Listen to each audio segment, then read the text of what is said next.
The Los Angeles Chargers just received bad news in the middle of this offseason. You know that the front office is actively focused on roster building. The shortcomings from last season need to be addressed this time.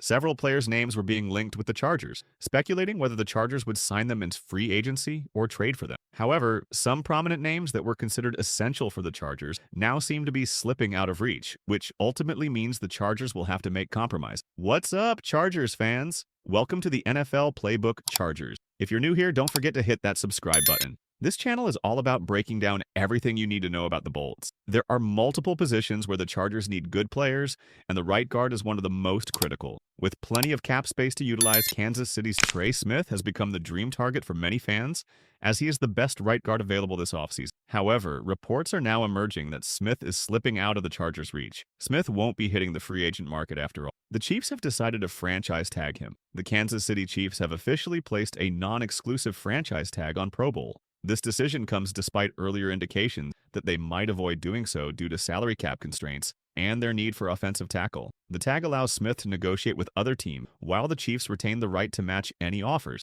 If they choose not to match, they will receive 2 first-round draft picks as compensation. Historically, similar tags have been used effectively, such as last year with cornerback L'Jarius Sneed. That situation ultimately resulted in a trade for a 3rd-round pick, along with a swap of 7th-round picks. Once the move is officially registered with the league office, Smith will be guaranteed approximately $23.4 million for the season, which is the average annual salary of the 5 highest-paid offensive linemen. While the Chiefs work on negotiations with Smith, they face a deadline of July 15th to finalize a multi-year extension.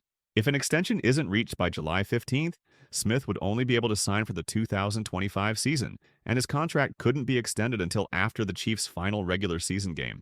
The Chargers currently have approximately $70 million in salary cap space, but if they decide to make an offer to Trey Smith, they would need to give up 2 first-round draft picks as compensation. This is likely not a favorable option, as it would impact their ability to build for the future. Instead, the Chargers should focus on finding a suitable alternative to address their needs at right guard. When it comes to the free agent market, there's one standout veteran who seems like the perfect fit for the Bolts. Kevin Zeitler emerges as the most logical choice for the Chargers to target at right guard after Trey Smith was given the franchise tag. The challenge, however, is that with Smith no longer available, mid-tier guards like Zeitler are likely to command larger contracts in free agency than initially anticipated. Pro Football Focus projects Kevin Zeitler to receive a 1-year, $6.25 million contract, which would be a fantastic deal for the Chargers. However, given the increased demand, it wouldn't be surprising if Zeitler secures a 2-year deal in the $18 million range instead. Kevin Zeitler would be an excellent veteran addition to the Chargers' relatively young offensive line. A consistently reliable starting guard in the NFL, Zeitler had an outstanding 2024 season with the Detroit Lions. He earned Pro Football Focus's 3rd highest run blocking grade among guards and ranked 32nd out of 135 in pass blocking grade. While Zeitler may not be an elite pass blocker, his run blocking ability is top tier, and he is more than capable of holding his own in pass protection. Adding Zeitler would represent a significant upgrade over Trey Pipkin. There are also long-standing connections that could make this move more likely. Before his time with Detroit, Zeitler spent 3 seasons with the Baltimore Ravens, where Chargers general manager Joe Hortiz was part of the front office.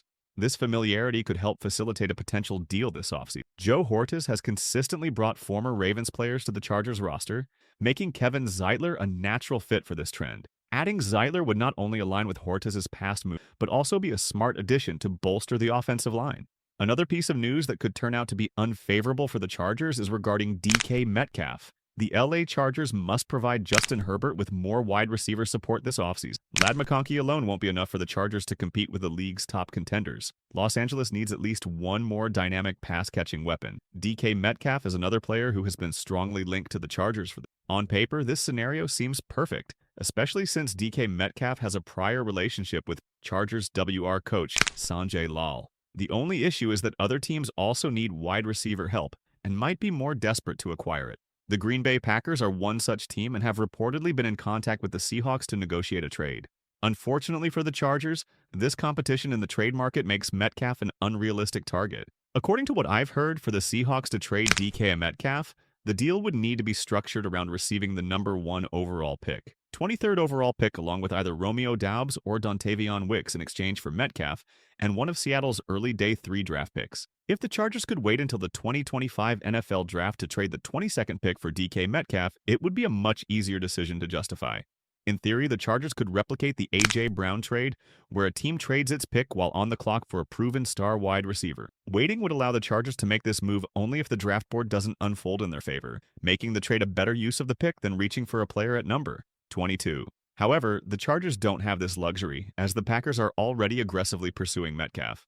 The Seahawks have no incentive to wait, especially if the Packers present an offer the Chargers cannot outbid. According to Seahawks reporter Corbin Smith, the Packers are even open to parting with the number 23 pick, believing they can recover similar compensation in a Jair Alexander trade. The Chargers don't have a comparable option to fall back on. While Metcalf would be an incredible addition to the Chargers, there are too many alternatives this offseason to justify committing significant draft capital this early. Furthermore, even if the Chargers were willing to include the number 22 pick, they lack a young receiver to offer in return who matches the value of someone like Romeo Doubs. Unfortunately, Quentin Johnston doesn't carry the same weight in trade discussion, making it difficult for the Chargers to compete with the Packers' offer. Now that both of these top players are slipping out of the Chargers' reach, the team needs to actively explore other options. So, what do you think? What should the Chargers do next? Share your thoughts in the comment section.